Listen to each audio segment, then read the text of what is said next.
obrigado pelo convite, é uma satisfação estar aqui com vocês. E vou falar sobre a glândula pineal, que fica no centro da tua cabeça. Eu acho que é muito importante a gente saber o que a gente tem dentro da cabeça, o que justifica nosso estado aqui.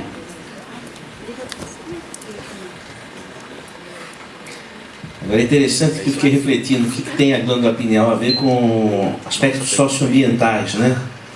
E tem tudo a ver. Porque a pineal fica bem no centro do cérebro.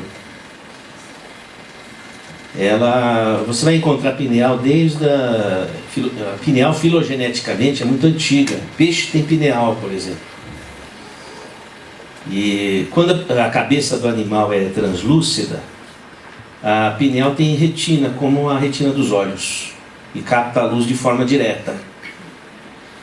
A nossa cabeça, por não ser translúcida, a pineal ela teve uma transformação. Ao invés de captar a luz, ela capta o magnetismo de forma direta, porque o magnetismo transfixa a caixa craniana, e a luz é captada pela retina dos olhos. Da retina vai... Porque nem tudo que você capta pelos olhos vai formar imagem. Parte da luz que você capta vai para regular a pineal. Uma das formas de regulação da pineal é a luz. Então a luz entra pela retina, vai pelo nervo óptico até o hipotálamo. O hipotálamo fica próximo do céu da boca. Dá uma sentida. Fica um centímetro acima. E do hipotálamo desce para o pescoço um nervo e forma um gânglio, chamado gânglio cervical superior. E desse gânglio vai um nervo, e aí entra no meio do cérebro e inerva a pineal, que é o nervo do conário. Eu só estou devolvendo para vocês o que é de vocês. Então, por essa trajetória, a luz vai regular a pineal. Toda a estrutura que regula a pineal é chamada Zeitberger. Então, por exemplo, uma das estruturas que regula a pineal é a lua. Só que a lua vai regular a pineal não é pela luz, é por mecanismos semelhantes ao, por exemplo, como o mar fica de maré cheia ou de maré baixa, conforme a lua, vamos dizer assim, cicla, não é? Então a pineal também é sensível à lua. E a lua é o Zeitberger que regula os hormônios reprodutivos e sexuais. Por isso que uma mulher, ela tem, a gravidez tem 1 ano lunar certinho. Porque a pineal, a lua emite uma mensagem para a pineal, e a pineal vai se regular no que diz respeito ao ritmo dos hormônios sexuais e reprodutivos, vai ser regulado de acordo com a lua. Uma ovulação na mulher tem 28 dias, é o mês lunar. Não é? Ninguém vira lobisomem de dia, vira à noite. Você não faz uma serenata de dia, você faz uma serenata à noite, que a sexualidade rola à noite, porque o Zeitberger é a lua, não é? De lua cheia que os lobos uivam, não é? E por aí vai. E então, esse comando, que é chamado comando mensal, lunar, ele é um Zeitberger também de comando da pineal e comando do ritmo do organismo. O Sol, o comando circadiano, vigília e sono. Por exemplo, quando abaixa a luz assim, 20 minutos de luz baixa, a sua pineal já começa a produzir mais melatonina, que é um hormônio. Aí essa melatonina, ela dá sono, por aí vai. Entendeu? Então a glândula pineal, ela vai ser responsável por captar as ordens rítmicas astrofísicas, para que nós estejamos conectados com a mesma fonte e haja uma coordenação entre os seres vivos. Então, os nossos organismos, eles funcionam sincronizados a partir desses Zeitbergers. E assim também os animais. Então, nós estamos em sincronicidade com a natureza, porque nós captamos as ordens de comando rítmico das mesmas fontes. E aí nós traduzimos essa fonte para o nosso organismo de uma forma equalizada. Estou sendo claro na questão? Então, a glândula pineal, ela nos conecta com a biosfera. Ela faz com que a gente responda de uma forma uniforme e coordenada, referentemente às transformações astrofísicas. E isso nos coloca em sincronicidade rítmica, e cada espécie tem a sua ritmicidade, e assim a natureza se compõe. E nesse contexto é que a pineal tem a ver com aspectos socioambientais. Acho que convenci, foi convincente a argumentação? Eu tinha que encontrar algum ponto de referência, não é? Mas de fato é essa a motivação. Veja que coisa interessante. A pineal, ela está habilitada por mecanismos que não se conhece muito bem a captar informações astrofísicas, Sol, Lua, informações astrofísicas desconhecidas e que coordenam vários ritmos hormonais no organismo, etc. Né? E eu fiquei refletindo a seguinte questão: se nós formos pensar na imortalidade do ser, que é uma hipótese, eu gosto de pensar essa questão do ponto de vista de raciocínio crítico científico. Tirar um pouco do monopólio desse assunto que está na mão das religiões, tirar esse monopólio das religiões e trazer para a nossa reflexão aqui. A vida após a morte do corpo físico, quer dizer, a consciência, a personalidade, ela persiste após a morte do corpo físico. Essa é uma questão que não foi respondida pela ciência, nem sim nem não. O que é um caminho interessante, porque a hipótese de a vida continuar após a morte do corpo físico é uma hipótese que, não tendo sido testada, não foi pesquisada de forma mais consistente. Então é um campo aberto dentro da ciência, e eu participo dessa hipótese de que o corpo, se morre o corpo, a pessoa mantém a consciência, não é? Veja, eu já morri uma vez e aconteceu que eu vi os médicos me ressuscitando. E então eu fiquei pensando, puxa, o que aconteceu comigo? Porque eu já trabalhei tanto tempo em UTI, e eu podia até fazer meu diagnóstico ali, cefalopatia hipertensiva, nossa, eu preciso soltar líquidos o mais rápido possível. Pô, eu morri, caramba, será possível? Eu morri, nem escrevi meu livro, meus filhos tão pequenos, minhas crianças entrando no quarto, e aí eu falei para Deus, não, que isso, chorei, não foi nem por fé, foi por desespero mesmo. E aí foi uma coisa engraçada, porque eu tinha consciência, apesar de olhar nos meus olhos, de estar que nem peixe morto, assim, já até passado. Então, foi aí que aconteceu uma coisa curiosa, porque eu não sei, parece que eu tive uma força e eu consegui fazer o que eu sabia que tinha que fazer, soltar líquidos. Então eu tive um vômito em jato e a minha pressão voltou ao normal e eu voltei por um tempinho, depois logo voltei a perder a consciência e já estava na UTI, não é? Inclusive eu fui internado na faculdade, no Hospital das Clínicas, da Faculdade de Medicina, que é a faculdade que eu dou aula. Então eu cheguei, mas cheguei anônimo, mesmo eu não sabia nem quem eu era. E logo quando eu pude responder alguma pergunta, o residente do hospital disse: vamos fazer o seu diagnóstico. O que aconteceu? Sei, eu caí. Perdeu a consciência? Eu falei, não perdi. Quer dizer, perdi. Não, deixa eu explicar melhor. O meu corpo perdeu. Mas eu estava vendo tudo. Mas esse cara tá de gozação e tal, não sei o quê, né? Tal.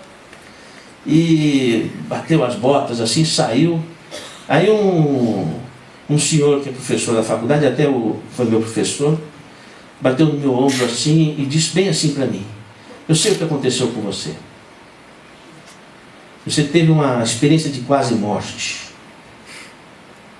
Vou lhe dar um telefone de um médico, professor aqui da faculdade, que você precisa conversar com ele. E me deu o meu telefone para mim mesmo. E eu recebi muito molgrado, falei, eu vou ligar. Não falei que era eu para não descredenciar as pesquisas. E como eu estava lá jogado no corredor do hospital, naquela... Não, moral da história, eu concluí que a morte não existe, que a gente sobrevive à morte do corpo físico. Se você quiser passar pela experiência para checar, esteja à vontade. Eu já passei pela minha, já estou satisfeito. Não é? E então, o que acontece é o seguinte: o René Descartes, já ouviram falar de René Descartes, né? 400 e tantos anos atrás, ele dizia o seguinte, tem um livro que ele publica, L'Âme et le Corps, a alma e o corpo. Ele diz que a alma se liga ao corpo pela glândula pineal. Interessante a questão. Será mesmo que liga pela glândula pineal? Aí, valeria a pena você fazer uma reflexão. A glândula pineal é o único órgão do corpo que lida com a dimensão espaço-tempo. O tempo é uma dimensão do espaço, é a quarta dimensão. Não tem nenhuma, não é a tireoide, não é o ovário, não é o testículo, não são as adrenais. É a pineal que é capaz de lidar com a dimensão tempo. É ela que... E o tempo é a quarta dimensão do espaço. O Albert Einstein provou isso. Então, a pineal é a glândula que lida com a quarta dimensão. Pô, já começou interessante, né? Porque se existe vida após a morte, ela está da terceira dimensão para lá. Seria a quarta dimensão, a dimensão holográfica, não é? E é interessante que a palavra tempo, ela vem do grego temenos.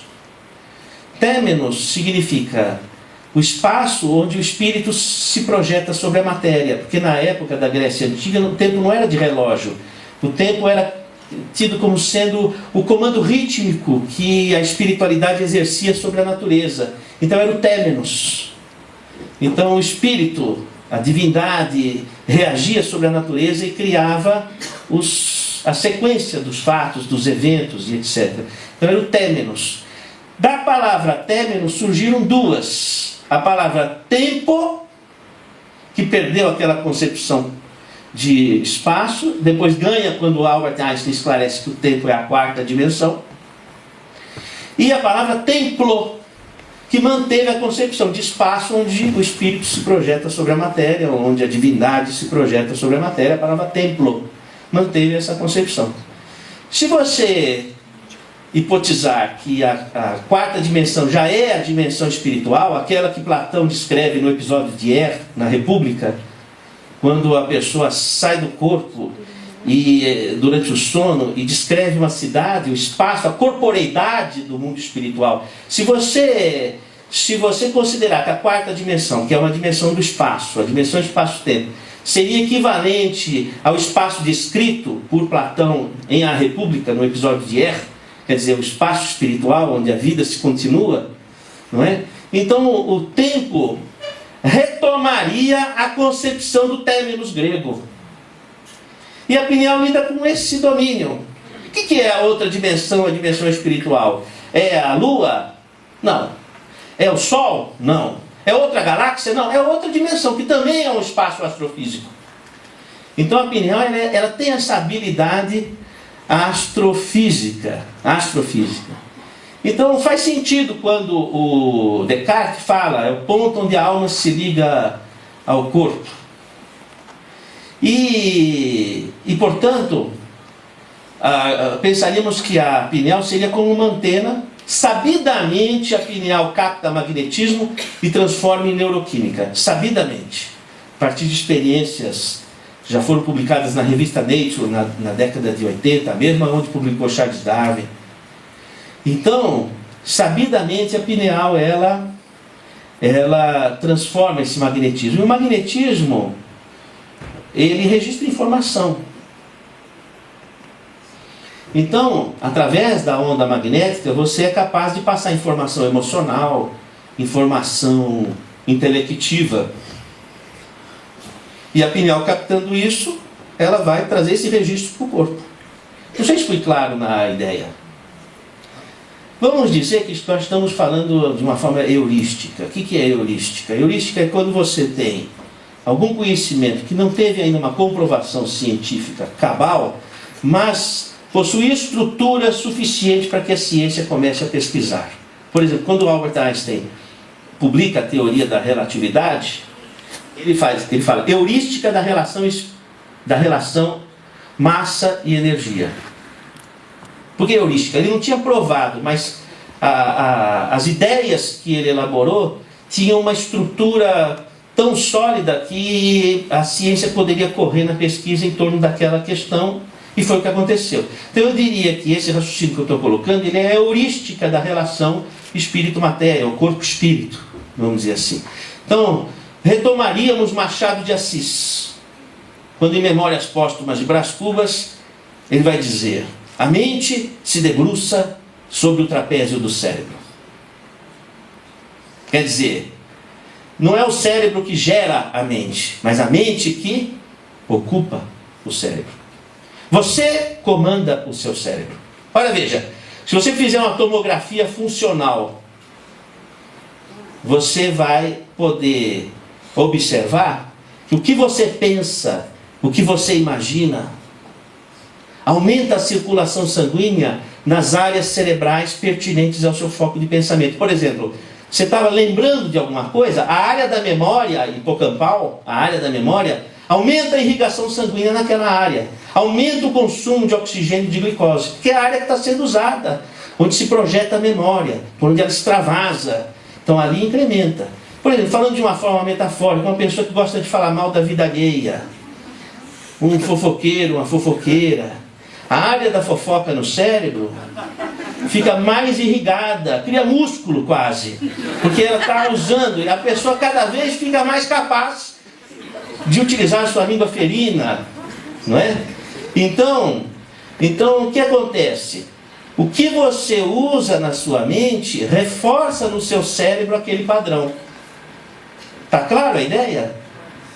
Então, o seu cérebro é um instrumento seu. Quando Machado de Assis fala, a mente se projeta sobre o trapézio do cérebro, é a mente, é a sua personalidade, é a sua intencionalidade que movimenta o teu cérebro. Daí, se você, por exemplo, está muito baixa autoestima, eu não sirvo, não dá, o que vai fazer? As áreas cerebrais que te levam à percepção dos seus aspectos limitadores, ela fica mais forte. Então a tua percepção de realidade, vamos dizer assim, que te leva a aspectos limitativos, fica reforçada. Aí você não encontra solução, não encontra saída. Se você pensar que aquela pedra no caminho, né, como dizia Drummond de Andrade, havia uma pedra no meio do caminho havia uma pedra. Mas essa pedra pode não ser um obstáculo, pode ser um degrau, e você sobe na pedra e enxerga mais além. Então, uma pessoa que enxerga o lado positivo daquilo que é difícil, daquilo que aparentemente é um obstáculo, ela vai estar reforçando no cérebro a abertura da circuitaria nervosa que te permite enxergar soluções e encontrar aspectos construtivos na realidade que vive. O cérebro fica esperto para abrir toda a circuitaria de percepção e você enxerga respostas onde antes você não enxergava. Bom, o que está acontecendo? Você está começando a assumir domínio do teu cérebro. Pensar, imaginar, provoca alteração no cérebro. Antigamente pensava-se que a imaginação era como uma realidade virtual, como uma imagem de um espelho destituído de representatividade física, mas ali se atravessou o espelho. O pensamento, que é uma energia. Por que o pensamento é uma energia? Porque o pensamento, quando você pensa, se há consumo de glicose, se há movimentação microcirculatória no cérebro, então o pensamento movimenta a matéria. Toda força que desloca a matéria é energia. Então, fisicamente, o pensamento é concebido como energia. E essa energia é o produto da tua personalidade, da tua volição, da sua vontade. E essa vontade vai acionar no teu cérebro os circuitos de percepção que você está buscando. Muito importante saber o que a gente quer. Já Fernando Pessoa se preocupava com a questão. Dizia ele: nasci sem saber falar e vou morrer sem ter sabido o que dizer. Sou como uma abelha no campo sem flores. A gente precisa saber para o que a gente veio ao mundo. Qual é a sua missão? A sua missão é algo mais do que a sua obrigação, da construção da sua base de cidadania. Vai um pouco além disso. É o seu contributo para a humanidade. É aquilo que contribui para uma humanidade justa e fraterna. É o seu contributo para isso. É o algo mais que você realiza. Quando você encontra esse foco dentro da sua vocação e aptidão, você tem aquela euforia saudável de viver e o teu cérebro reage abrindo a circuitaria nervosa que te leva à percepção construtiva de toda a realidade que te cerca, ainda que essa realidade seja o desafio de uma pessoa difícil, de uma relação difícil, de uma doença, de um problema financeiro, de um problema interior, seja o que for. Então, você tem um domínio sobre a tua estrutura cerebral. E como é que isso aconteceria? Quer dizer, você emite uma ordem de comando para o corpo através de forças magnéticas. E o sensor responsável por isso seria a glândula pineal. E se tirar a pineal, o que acontece? Eu tenho vários pacientes que não têm pineal. Como tatu também não tem. Então,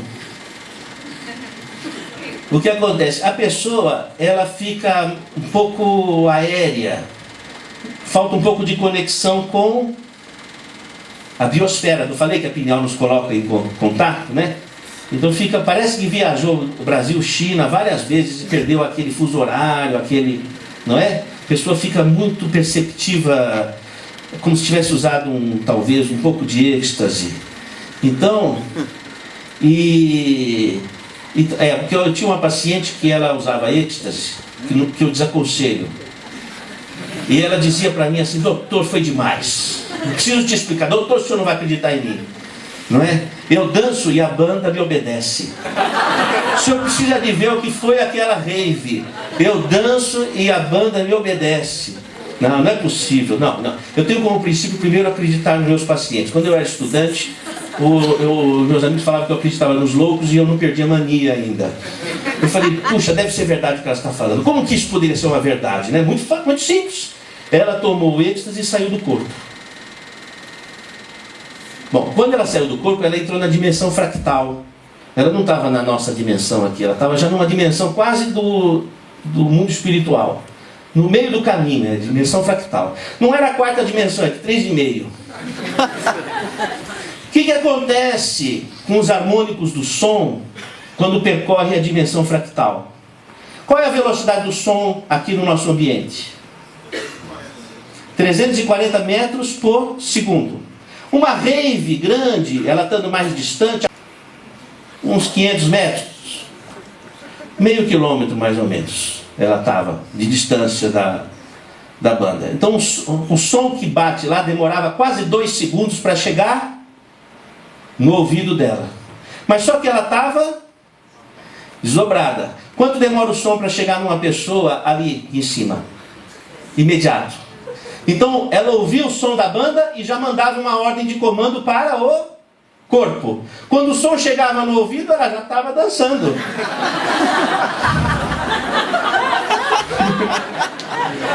Qual era a sensação dela?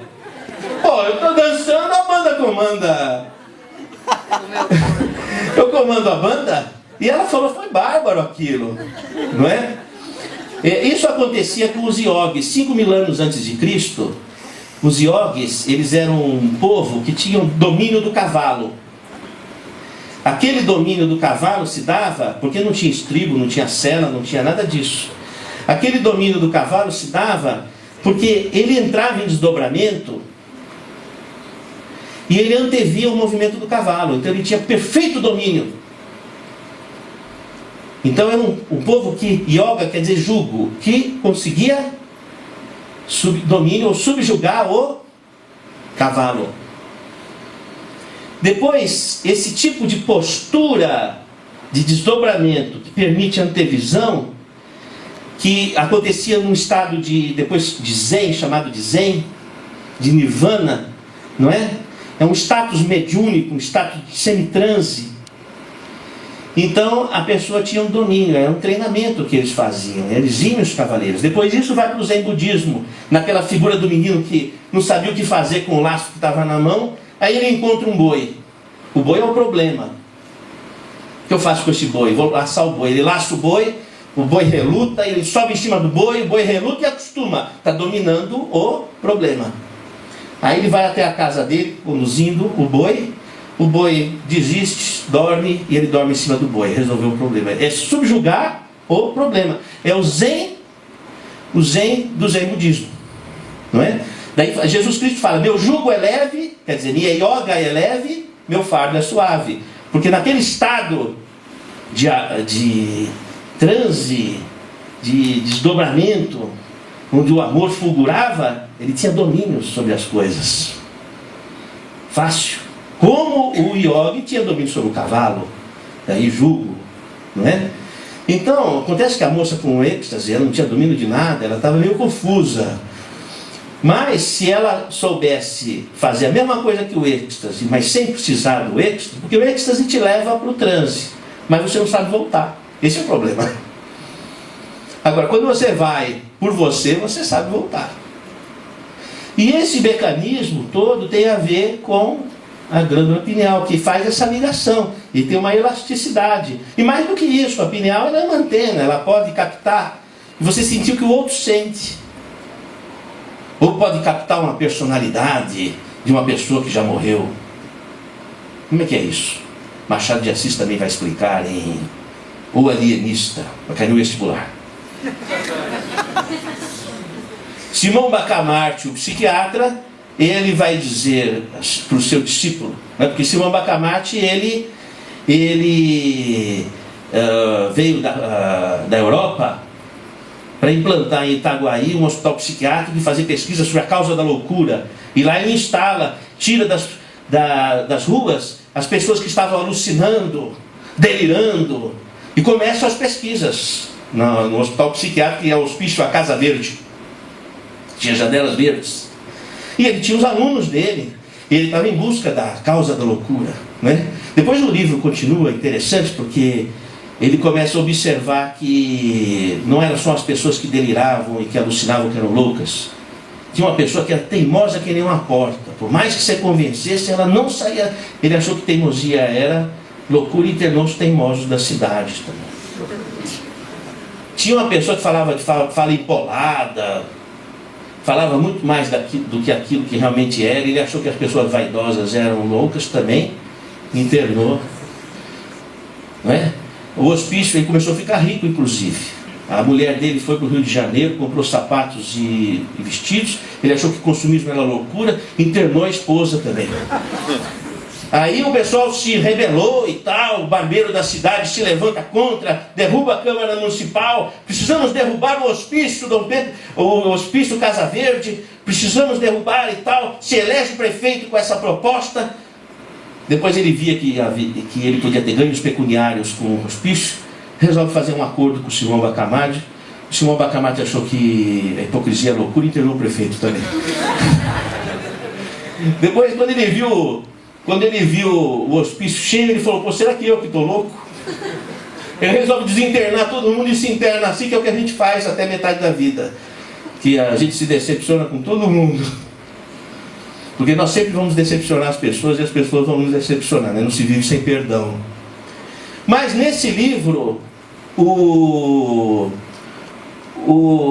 Simão Bacamarte, o psiquiatra, fala para os alunos dele, descobrir a causa da loucura. São espíritos zombeteiros que se intrometem na mente da pessoa e a fazem enlouquecer.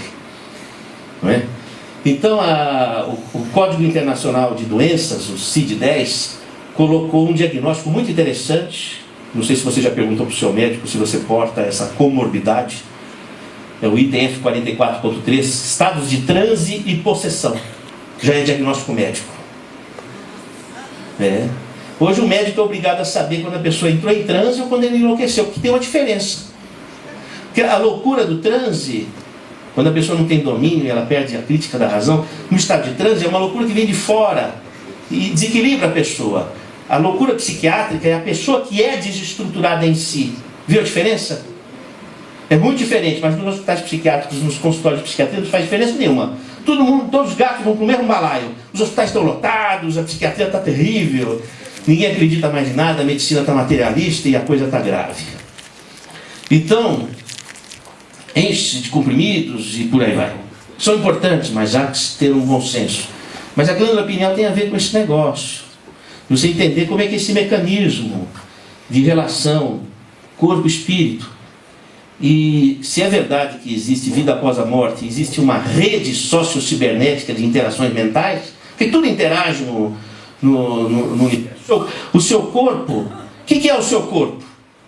O seu corpo é a anatomia que você estudou na escola, mas veja bem, a sua pele não tem Streptococcus epidermidis. Não estou rogando praga, eu estou explicando o que é. É uma bactéria boa. Uma bactéria boa. Se tirar o Streptococcus epidermidis, a pele mofa, cria fungo da micose.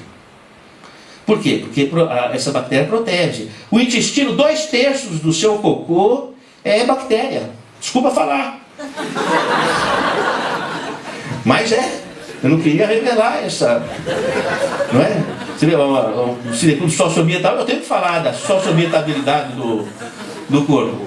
A Escherichia coli, se não é Escherichia coli, não se faz digestão. O trato genital tem bacilos de Doerlein, você não mofa. E então, a boca, Streptococcus salivaris, já não vai ser mais a mesma coisa. É uma chuva de Streptococcus salivaris. Se você fica usando muito Cepacol, muita coisa assim, você mata o Streptococcus salivaris, aí começa a dar sapinho, começa a mofar a boca, vamos falar assim.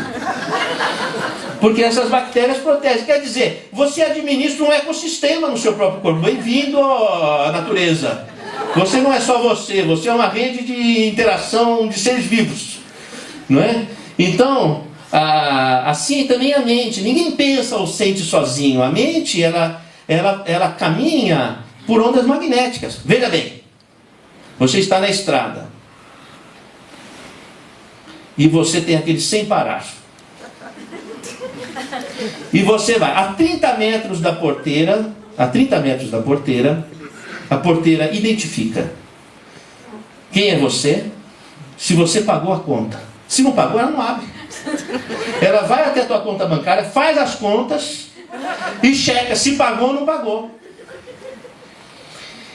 Se pagou, ela abre. Como é que ela sabe disso?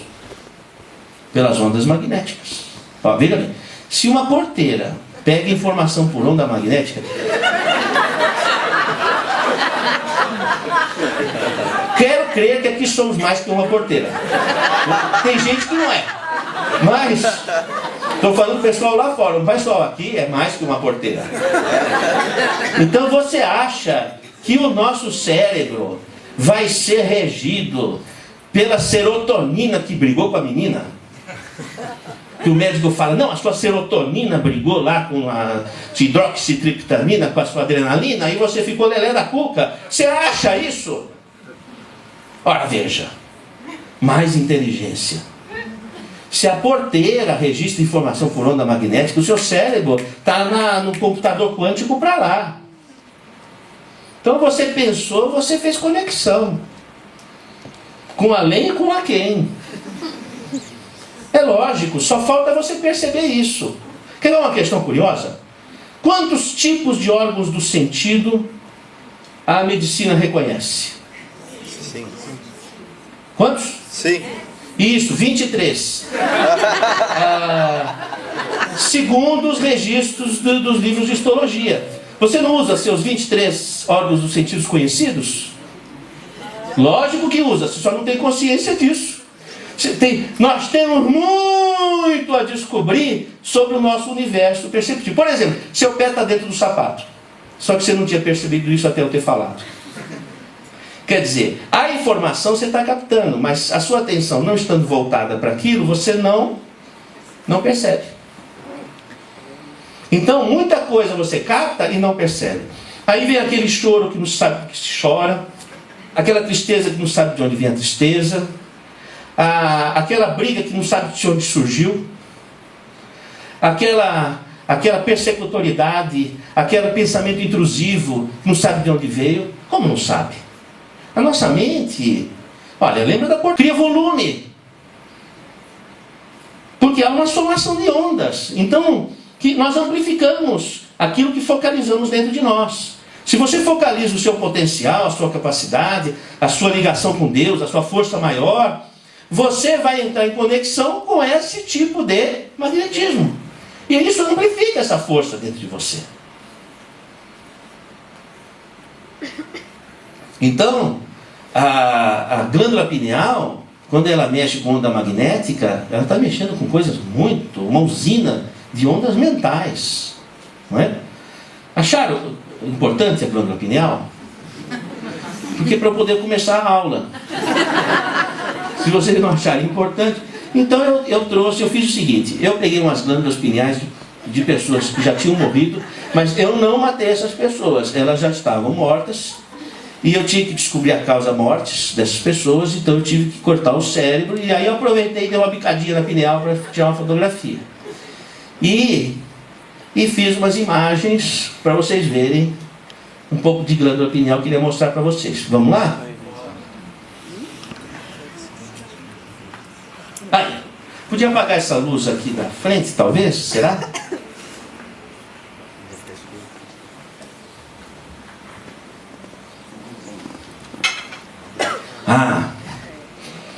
Eila.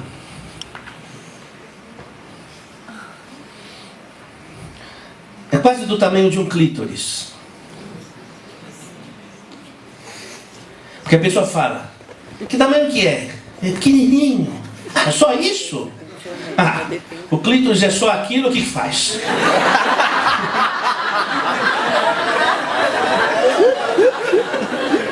Não, eu tenho que defender o tamanho da glândula pineal.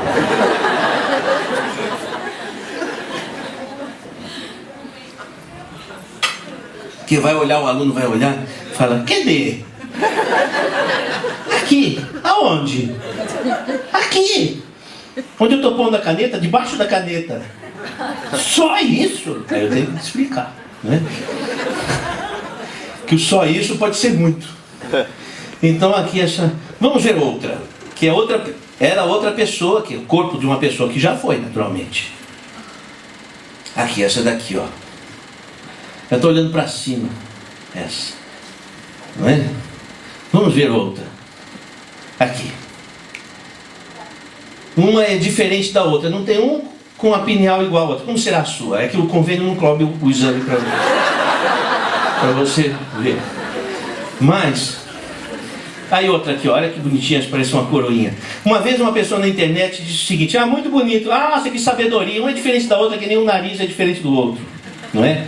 Mas veja bem, não é a questão. O nariz é diferente do outro porque o nariz, o rosto, ele tem a finalidade de demonstrar as individualidades, as diferenças. Essa é a função anatômica. Quando você tem uma estrutura corporal filogeneticamente muito antiga, vem desde lá dos peixes na evolução, então a tendência é ela se uniformizar entre as pessoas, não é ser diferente, é ficar igual. Então você vai pegar, por exemplo, rins, os rins são iguais. É difícil dizer esse rim é dessa pessoa, esse rim é de outro, assim, anatomicamente. Por quê? Porque é uma estrutura muito antiga, então não tem diversidade. Então em anatomia existe essa questão. Agora, o curioso é que a pineal é uma estrutura antiga e uma é diferente do outro. Não é? Inclusive nos animais, você pega, por exemplo, pineal de cachorro é muito pequenininho demais, quase que você não vê. E às vezes nem vê. Apesar de cachorro ser o que vocês bem sabem, né? O cachorro, ele antecipa a vinda do dono, ele tem aquelas intuições, a pineal dele é hiperativa, não é? Então não é bem a questão do tamanho, é a questão mesmo, essa questão do magnetismo, né? Às vezes, quando menor o aparelho, mais sensível ele é. Então não tem a ver com o tamanho. Mas a gente vê formas diferentes, porque tem a ver com a individualidade também, que se projeta ali na construção anatômica, não é? Vamos para o próximo, por favor? Ali, outra pineal aqui. Fica bem no meio do cérebro. Vamos ao outro. A outra aqui. Vamos ao outro. Essa daqui, ó. Parece um sapinho, né? Outra. Olha essa aqui. Como será a sua, né? Olha lá. Estou curioso. Vamos para outra, por gentileza. Aqui, ó. Essa aqui é exemplar. Olha que pineal exemplar. Nossa. Maravilha. Pineal maravilhosa. Outro. Essa. Outro. Bom, você deve ter uma tomografia cerebral, alguém deve ter uma tomografia do cérebro. Tomografia é legal para a gente estudar um aspecto da pineal, que é essa pinta branca aqui, são os cristais de apatita na pineal. Então tem gente que tem muito desse cristal. Vamos ao próximo, por gentileza. Ali, ó. Próximo. Pronto. Cortei uma pineal no meio e pus no microscópio eletrônico. Aumenta lá as milhares de vezes, não é? E percebi o seguinte, olha que interessante. Ela tem umas estruturas, parece um choquito. Ela tem um crocante, não é? Está vendo esse crocante? Vamos ao próximo, por favor. Ah lá, são bolinhas. Colocando na microanálise, são cristais de apatita. Aí eu falei assim, engraçado, né? A pessoa que costuma dizer assim, não tem bola de cristal na cabeça? Tem bola de cristal na cabeça. Se você pensava, tem. Olha que belezinha. Esses são cristais da pineal, todo mundo tem. Tem gente que tem mais. Isso dá uma característica diferente. Quem tem menos, tem mais desdobramento, saída fora do corpo. Quem tem mais cristal, puxa mais para si, aquele que recebe o espírito. Entendeu? Aquele que tem menos, tem uma tendência mais dominante de sair fora do corpo, fazer mais viagem astral. Vamos para o próximo, por gentileza? Olha lá. Descascando o cristal, ele tem a forma, na verdade, ele tem a forma de amoras, ou das circunvoluções cerebrais. Próximo, por gentileza. Aí, ó. Então, antigamente se pensava que a pineal na puberdade ela se calcificava e perdia a função. Mas as micrografias mostram que na verdade não ocorre um calcinátium da glândula com perda de função, como se fosse uma pedra de rim. Mas a construção de estruturas de forma organizada, inclusive em alvéolos, semelhante aos dentes, que também tem apatita. O esmalte dentário também é apatita. E também forma alvéolos, como os dentes. Você não vai dizer que a boca da pessoa calcifica. Que bela criança formando os dentinhos, a boca já está calcificando. Você não fala assim, porque na verdade é uma calcificação funcional. Talvez o melhor nome fosse biomineralização. Não é? Biomineralização. Talvez o melhor nome fosse esse. Vamos ao próximo, por gentileza. Aí, se você fratura um cristal, você vê que ele é formado por lamelas concêntricas. Ó, fraturando aqui a tampinha, caiu um pedacinho aqui, né? Que é o complemento. Então, esse cristal é formado por lamelas. Vamos ao próximo. Fazendo um raio-x, lamelas concêntricas. Não parece um tronco de árvore? Toda a estrutura da natureza que recebe o comando rítmico do Sol tem essa forma. Como é que uma árvore desenvolve? Não é através da fotossíntese que vem pelo Sol? Então é a mesma coisa. A pineal não capta a luz do Sol através da retina, e essas estruturas vão formar igual a madeira. Então a idade da árvore você não sabe pela essa por essas circunvoluções, a idade da pessoa também. Então essa aqui é uma pessoa jovem. Vamos ao próximo. Essa é uma pessoa de mais de 80 anos. Tem muitas lamelas e finas, e elas se acavalam. Então acontece semelhante a uma árvore. Tá?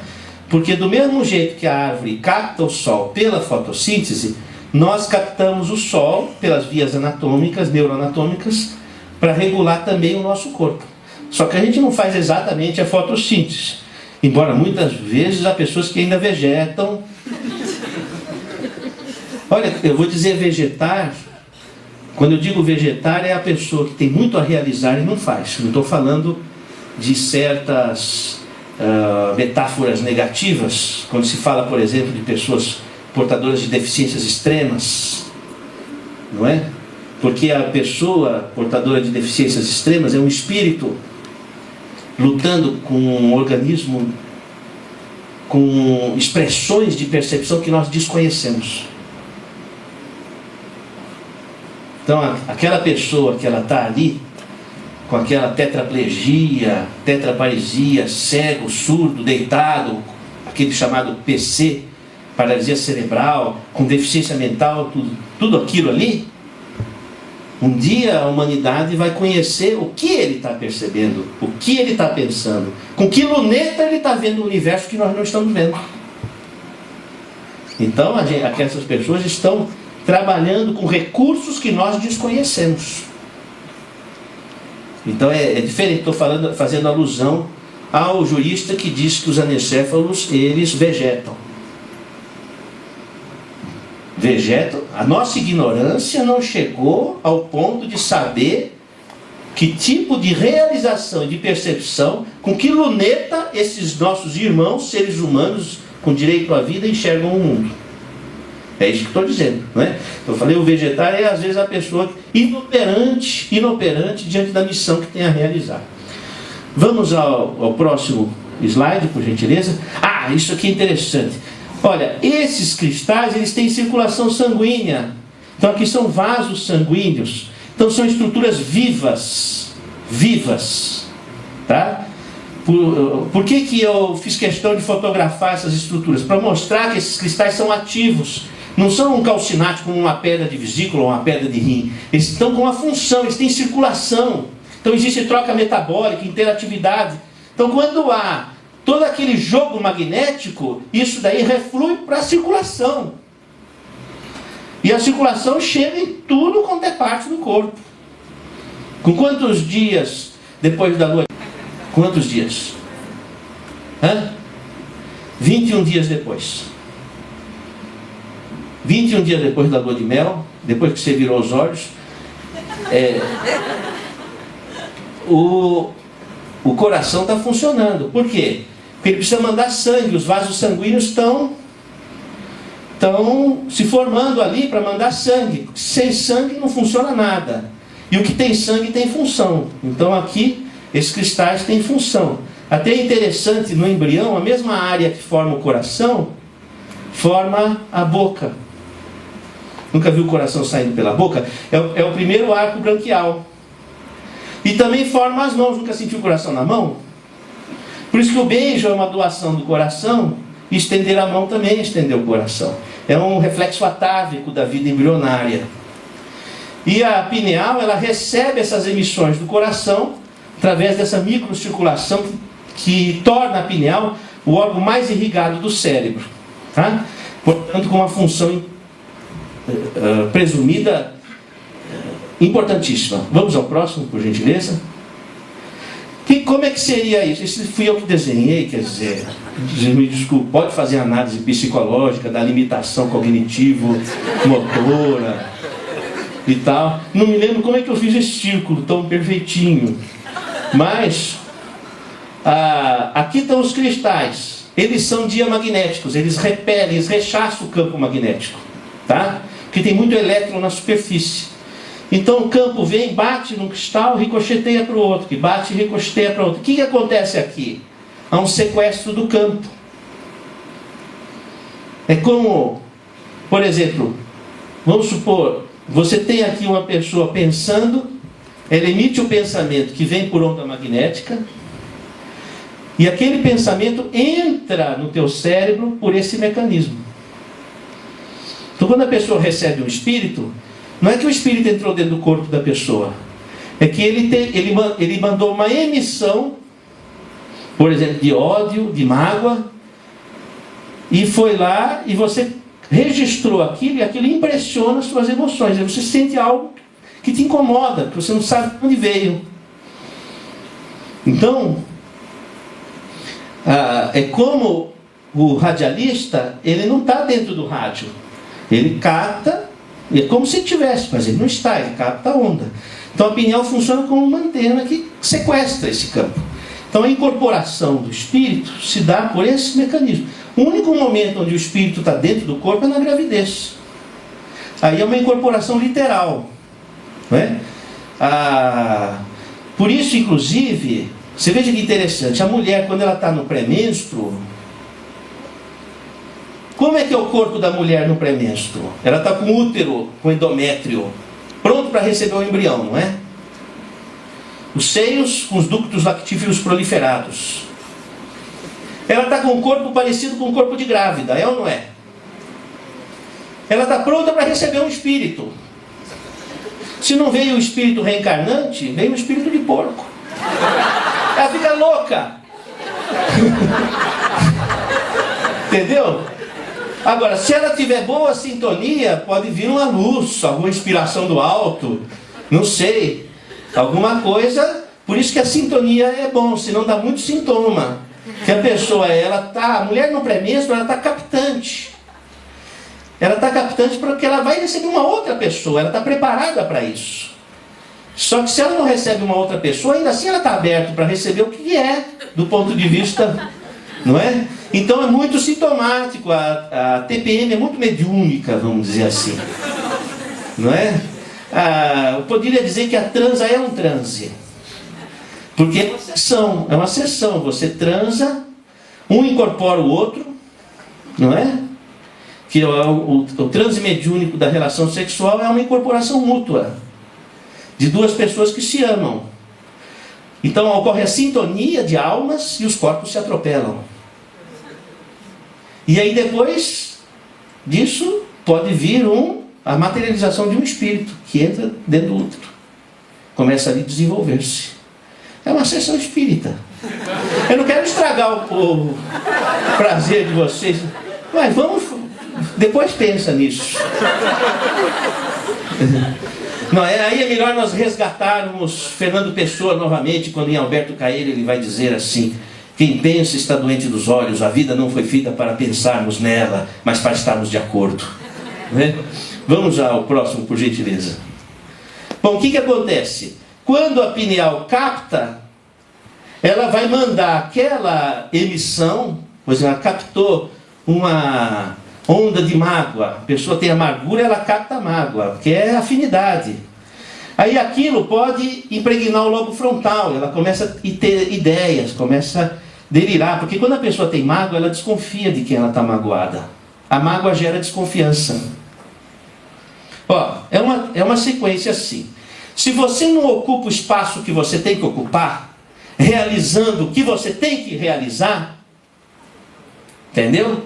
Então você fica com baixa autoestima, porque você não está realizando a tua missão.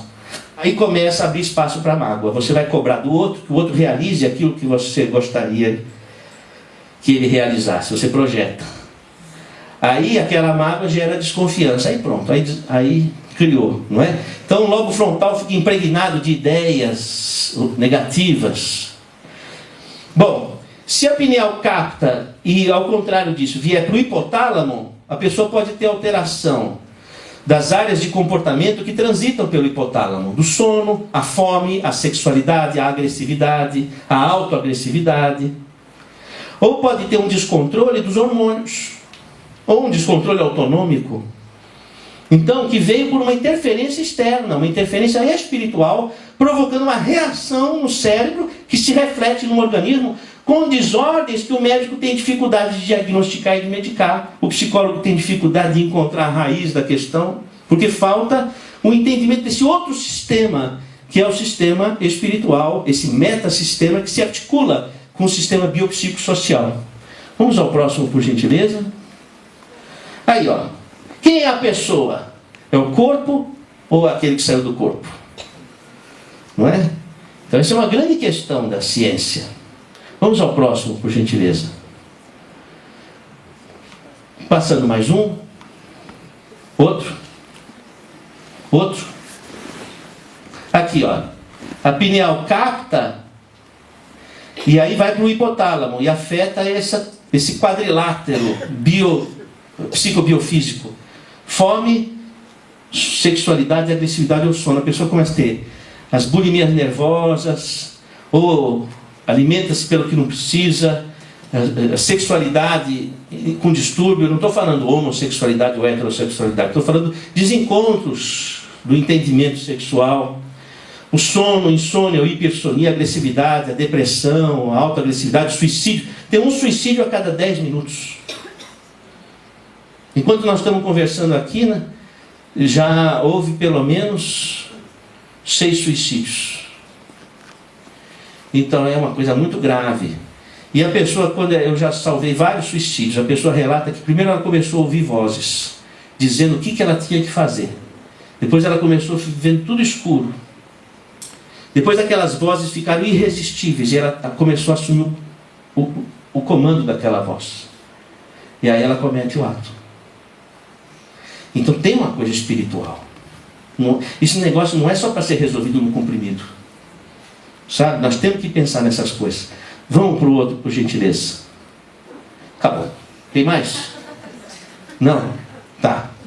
Bom, gente, eu me coloco à disposição para a gente conversar sobre o assunto, se vocês tiverem interesse na questão. Não é?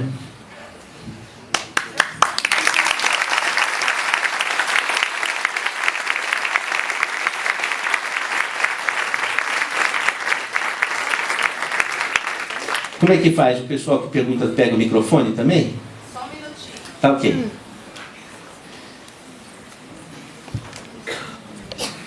Quando eu era criança, a minha mãe me levava no orfanato, onde eram meus aniversários. Eu convivia com crianças muito sofridas. Tinha criança que tinha sido achada na lata do lixo. Então aquilo lá, olhar naqueles olhos, me impressionava. Quando eu era adolescente, eu trabalhava com mendigos de rua. Todo final de semana eu ia para debaixo da ponte, na 23 de maio, e recolhia 40 mendigos. Então eu ajudava no banho, tirar as muquiranas, fazia a sopa. Depois, para colocar aquele pessoal em ordem, eu fazia uma prece. Eu rezava um Pai Nosso, porque era da cultura. E eu rezava um Pai Nosso. E eles me respeitavam quando eu rezava o Pai Nosso. Comecei a descobrir que o espiritual tinha uma força. Porque como é que eu conseguia colocar 40 mendigos em ordem ali? Para poder dormir. Para poder tomar banho. E aquela descoberta foi uma coisa extraordinária. E eu trabalhava com um carcereiro da prisão. Ele me dizia assim, ó, cuidado que esse pessoal é perigoso. Não é? Você vai ter que ter moral. Se você não tiver moral, você não leva. E uma vez um rapaz, que eu não deixei ele entrar porque ele estava bêbado, porque eu não deixava ele entrar quando estava alcoolizado, para não incentivar o álcool. Aí ele pôs uma faca no meu pescoço. Eu olhei bem nos olhos dele, com muito amor. E ele baixou a faca e saiu. Voltou no dia seguinte sem beber. Comecei a descobrir a força do espírito. E depois eu entrei na faculdade de medicina com 17 anos, no Hospital das Clínicas. Aquilo é um sofrimento incalculável. Incalculável. Eu tive uma paciente, quando eu era estudante, que ela tinha um tumor de intestino que crescia rápido. E saía cocô pela boca, que não tinha como sair por baixo. E eu chegava no quarto, sem saber o que falar para ela. Bom dia! Chamava-se Yoko. Bom dia, Yoko!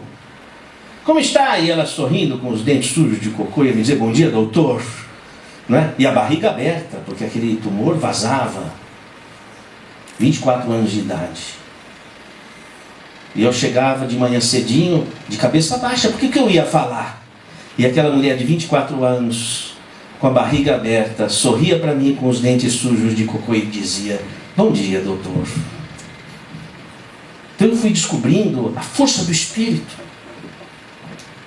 Porque às vezes você convive com uma pessoa debaixo do mesmo lençol e passam-se anos e você vai dizer: você nunca me viu, você nunca me reconheceu.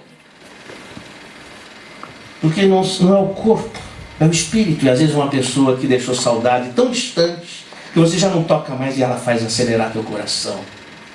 É o Espírito. Como é que eu não haveria de descobrir o Espírito? Porque o que é enxergar uma pessoa se não é compreendê-la? O que é ver um Espírito? É enxergar o outro. É compreender o outro. E você só compreende uma pessoa se você ama. E o amor é uma força do Espírito? Ou vai dizer que é o desequilíbrio de sódio e potássio? Por esses caminhos a gente vai descobrindo.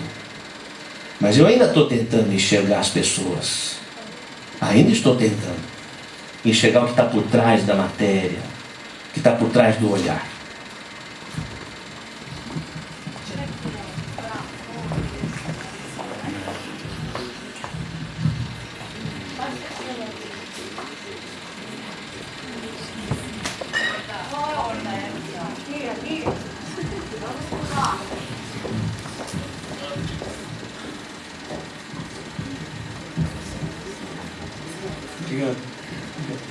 Boa noite. Boa noite. Na verdade eu vou aproveitar e vou fazer duas perguntas, mas eu acho que vai ser tranquilo. Também pretendo ser objetivo. O senhor comentou que a glândula pineal, sendo um órgão de captação eletromagnética, qual é a frequência de captação dela? Existe esse registro? Né? Porque se ele é um órgão de captação eletromagnética, considerando exatamente isso, captação eletromagnética, por que a nossa pineal ainda, por exemplo, não faz ligação de celular transmitindo zeros e uns e tal? O que eu quero dizer é, assim, eu fico à vontade para brincar com o assunto, porque o celular também transmite eletromagneticamente, né? Então, assim, não estou dizendo que existem pesquisas que podem favorecer isso, mas qual é a frequência de captação da glândula, né? E a segunda é aquelas pineais que o senhor abriu, também tratando da relação com o espírito. O espírito daquelas pessoas que o senhor abriu a pineal, deixaram você fazer isso? São brincadeiras, mas me interessam. Obrigado. Interessante a sua pergunta. É o seguinte: a respeito dos estudos frequenciais de captação da pineal, esses representam um assunto complexo que eu não domino. Até porque existem certos limites de compreensão da ciência nesse aspecto. Mas eu posso dizer para você, por exemplo, que 300 lux de luz branca, e luz é uma força eletromagnética, não é? Ela é antidepressiva, ela inibe a produção de melatonina da pineal. Então, no que diz respeito à luz, existem estudos sendo feitos com fototerapia, que não é exatamente aquilo que se chama cromoterapia do ponto de vista esotérico. É fototerapia, pela intensidade e frequência luminosa, você inibir ou excitar a pineal e isso contrarregular os ritmos biológicos. Então, essa é uma frente de pesquisa que vem sendo feita para tratamento de doenças psiquiátricas e doenças hormonais, que ainda é incipiente, ainda está nos laboratórios, vamos dizer assim.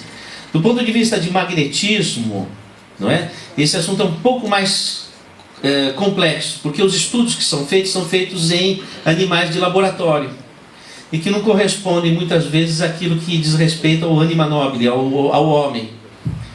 Mas, vamos dizer, você falou do celular, é muito mais do que o celular, né? Tanta coisa cai na nossa caixa postal e a gente não pesca, entendeu? Por falta de se ligar.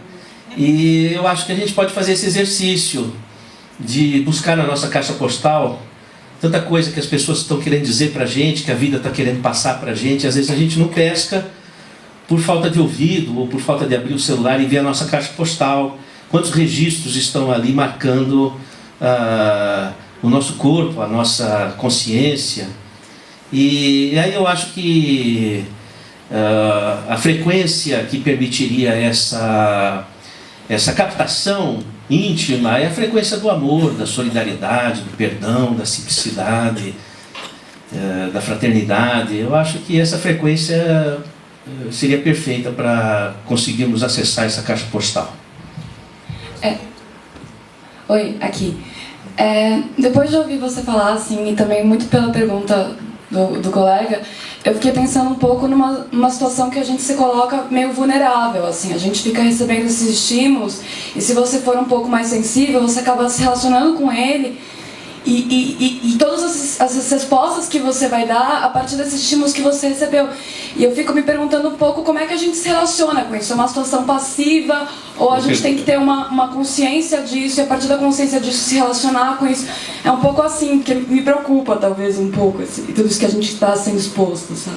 Boa pergunta. Eu vou antes responder a segunda pergunta do colega, que é o seguinte, por um acaso, eu estava dissecando um cadáver e havia comigo um amigo que morava no interior, estava fazendo estágio em São Paulo.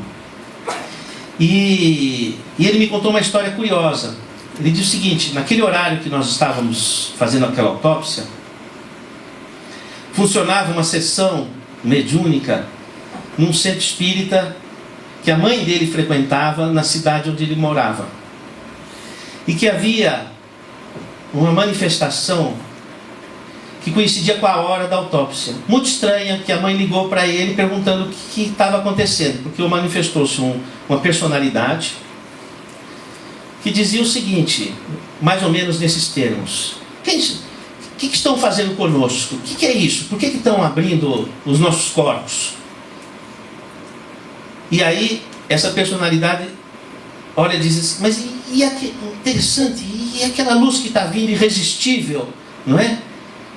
Duas pessoas chegando muito sérias, e aquilo apaziguou o espírito. E naquele apaziguamento ele entrou numa sintonia favorável, e ele enxerga um túnel de luz e ele sai. E aí ele manifesta, hipoteticamente, nessa sessão. O que se entendeu é o seguinte: como eu estava com uma postura de muita seriedade e respeito para com aquele cadáver, e de profundo agradecimento pela possibilidade que ele estava dando da medicina progredir e beneficiar a humanidade, e então aquilo criou uma psicosfera, e era sincero a minha posição, então aquilo criou uma psicosfera favorável. E isso é uma questão que eu sempre fiz questão de fazer. Num hospital ou num centro de verificação de óbito, é aquele respeito, aquele amor, aquela seriedade e aquele espírito de colaboração, de humanidade, e isso daí gera uma energia que, via de regra, abre caminhos para possibilidades, como foi o caso dos registros dessas pineais. Eu tenho certeza que quando eu desencarnar, as duas primeiras pessoas que eu vou abraçar foram aqueles que contribuíram para essa pesquisa nos cérebros que avaliei. A respeito da amiga, veja bem, a mediunidade ela é como uma árvore. Você vai abrir uma copa para o além, mas precisa ter raiz, que é o que você realiza no mundo. O primeiro espírito que você precisa receber é você mesmo. Você precisa ocupar o seu espaço da sua missão, daquilo que você tem que fazer. Se você ocupa o seu espaço, nada ocupa esse espaço. Agora, se você não ocupa o seu espaço, não domina as suas faculdades, não domina, não caminha onde você tem que caminhar, não resolve o que você tem que resolver, o espaço fica aberto para o alheio. Aí você fica vulnerável. Qual é Um pouco a âncora, a glândula pineal vem agora, diante de um pouco tempo, firmar essa âncora. Eu apenas queria saber, doutor, pessoalmente agora, onde eu posso vir pesquisar mais no sentido de veracidade, já que eu pulso na internet e o que temos aí é frequências, eu trabalho com som, física e tudo mais, frequências 600 menos de 1K e tudo mais, frequências sonoras que podemos ativar ou não, onde desse meio científico acadêmico o senhor pode aí deixar um pouco para a gente ir mais além. Obrigado, parabéns mais uma vez. Vocês sabem que a física, já que você falou da física, começou a se interessar pela vida a partir do movimento hippie. Foi o movimento hippie que arremessou a física para a pesquisa sobre a vida. Porque na época havia a televisão e houve a Guerra do Vietnã. E a Guerra do Vietnã entrou nos lares das pessoas. Então começou a haver uma noção de realidade do que representava a guerra.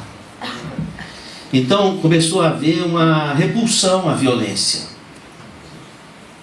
Então houve as deserções, e muito das deserções da Guerra do Vietnã vieram do movimento hippie.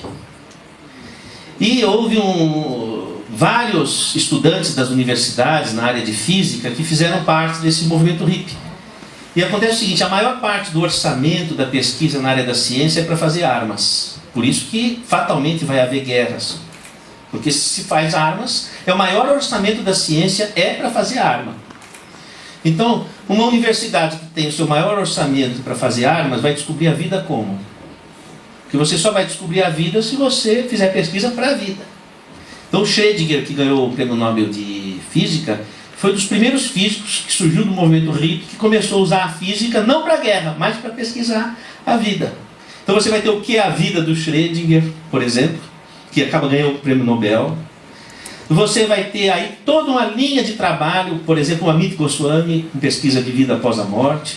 Aí você vai ter laboratórios curiosíssimos nos Estados Unidos, como o do Gary Schwartz, da Universidade do Arizona, laboratório de pesquisa sobre vida após a morte, através dos estudos da mediunidade e da comunicação com aparelhos, com grants do governo americano. Você tem as pesquisas do Ian Stevenson sobre reencarnação na Universidade de Virgínia. E você começa a ter, hoje, as 50 maiores e melhores faculdades de medicina nos Estados Unidos já tem no curso de graduação e pós-graduação a disciplina Medicina e Espiritualidade. E a Organização Mundial de Saúde já coloca que a saúde não é só não ter doença, tem que ter qualidade de vida. E qualidade de vida envolve o sistema espiritual. E diz, os médicos precisam pesquisar a semiologia do sistema espiritual. E aí começa a haver uma abertura imensa. Você sabe que tem mais pesquisa científica na área médica sobre espiritualidade do que sobre o efeito do exercício físico na saúde? Pega o PubMed, faz o Medicine and Spirituality. Tem batalhões de pesquisa sobre o assunto. Só que não sai no Jornal Nacional, não sai no Faustão, não sai na novela do Globo, nem sai em nenhuma rave. Então, você não fica sabendo. Então, e acontece que existe uma conspiração do silêncio na nossa universidade que é corporativa, né? 5, 6 pessoas decidem o que é a verdade. Pronto. Entendeu? E ninguém aprende nada, fica todo mundo ali fechado naquele circuito, psicologia do ratinho, entendeu? E por aí vai, não é? Então, nós temos que revolucionar isso, nós temos que repensar essa ciência. Pessoal, tem várias pessoas aí querendo fazer perguntas, a gente adoraria ficar num bate-papo mais prolongado, mas a casa tem um horário, a gente vai colocar só mais uma questão, eu peço desculpa aos vários inscritos, mas a gente vai ver no segundo semestre, né, Danila? Repetir aí o bate-bola, a gente vai encerrar aqui com uma pessoa que está inscrita desde o começo. Obrigada. Doutor, minha pergunta é sobre os pensamentos. Você disse que os pensamentos eles movimentam matéria dentro do processo cerebral e por isso eles geram energia, eles são energia. Depois você colocou que eles se movimentam por afinidade, aí num campo mais metafísico. Eu queria saber se dessas duas colocações a gente pode entender que os pensamentos, por existirem enquanto energia e por se movimentarem por afinidade, se eles seriam instâncias autônomas que estariam trafegando ao nosso redor e que por exemplo, um poderia passar para o outro. E isso explicaria uma série de coisas como sincronicidade, coincidência, e enfim, essa é a minha pergunta. A questão, essa não é uma questão metafísica, é uma questão biofísica ou psicobiofísica, tá? Porque é por ondas magnéticas. E as ondas magnéticas, elas entram em sincronicidade ou não, conforme o padrão. Então, nós criamos uma psicosfera. Por exemplo, existe uma psicosfera de interesse nesse grupo. Existe uma empatia. Então, é uma psicosfera que está sendo criada aqui. Uma psicosfera de esperança ou de perspectiva. Então, esse território mental, ele foi criado, ele é uma estrutura. E essa estrutura reage no sistema. Por isso que é importante a gente cuidar do pensamento, cuidar das emoções, da palavra, da atitude, como a gente cuida de um jardim. Aí a gente constrói a nossa realidade. A nossa realidade é uma construção de atitudes. O que é o karma? Karma quer dizer atitude. Você sai do karma se você muda de atitude. Então essa transformação de atitude na direção do amor, que é o perdão, é a humildade, é a solidariedade, é a simplicidade, é a fé, é a coragem, é a alegria. Esses instrumentos de vida, quando a gente projeta nas nossas atitudes, nas nossas palavras, a gente constrói, e a nossa realidade se reflete, né, a partir dessa construção. Que a gente costuma muitas vezes reagir.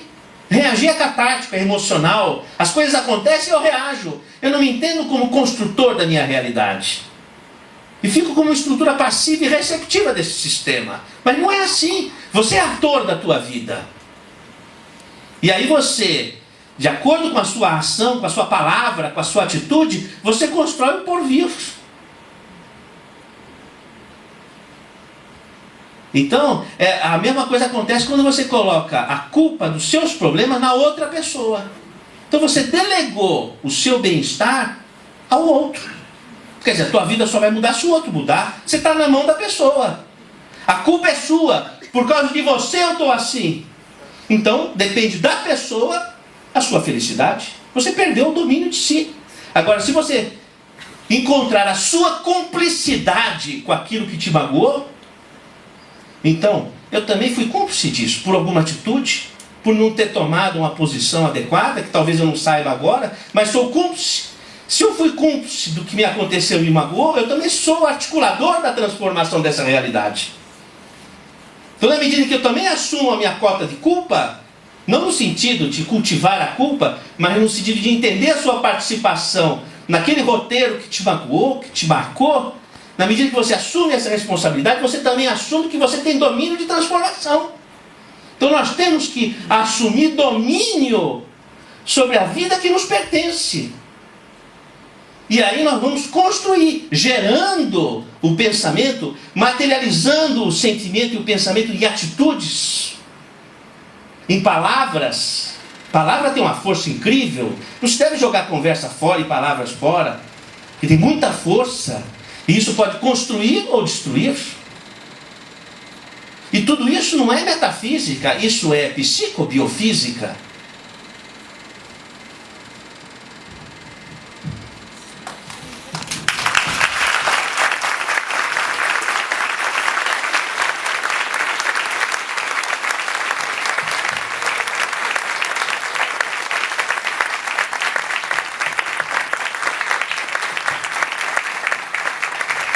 Olha, eu tenho um programa de rádio que chama Conexão Pineal. É um programa de rádio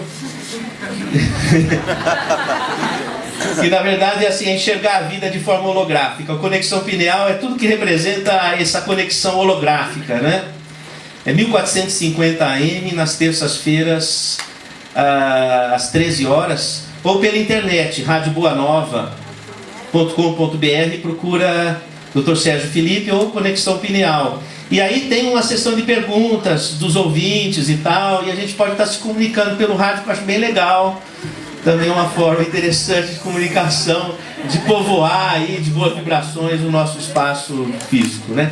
Olha, eu sou muito grato à receptividade sobre esse assunto, eu fico muito feliz, porque sejam as universidades, sejam as empresas, nós estamos muito carentes de uma reflexão para uma nova atitude, muito carentes. E quando eu vejo pessoas aqui numa quinta-feira à noite dispostos a ouvir esses assuntos, eu enxergo pessoas transformadoras. Porque errar porque a gente não conhece é perdoável. Mas agora eu jogo para vocês: saber e não fazer não se desculpa. Tá bom? Obrigada pelo certo, obrigada pela presença de todo mundo. Venham para as concessões. Boa noite.